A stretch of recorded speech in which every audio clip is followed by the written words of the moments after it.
The Blacksmith and the Storm. A Stoic tale of struggle in a small Roman village. Nestled between rolling hills lived a blacksmith named Lucius. Every day Lucius would rise before dawn, strike iron on his anvil, and shape tools for the villagers, plows, swords, and nails. He took pride in his work, not for wealth or fame, but because each strike of the hammer reflected his skill, patience, and purpose.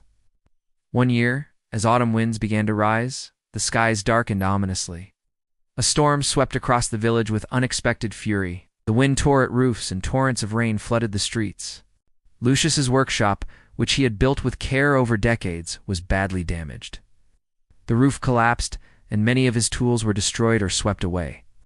Villagers gathered at the ruined site, voices filled with panic and despair. "This is a disaster," they cried. "All your work is gone. How will you survive?" Lucius stood silently, surveying the destruction. His hands were blackened with soot, his clothes drenched, but his eyes were calm. After a moment he spoke. "The storm has taken what it could, but it cannot touch my reason, my effort, or my character. I will rebuild, just as I rebuild iron under the hammer." The villagers stared, puzzled by his composure. "But how can you remain calm?" asked a young apprentice. "Everything you've worked for is destroyed," Lucius smiled gently. "Anger and sadness break the mind. Struggle is the hammer that shapes us, just as fire shapes iron.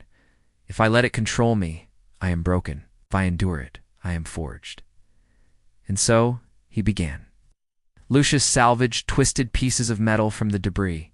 He repaired what he could, melted down what was unusable, and slowly reconstructed his workshop.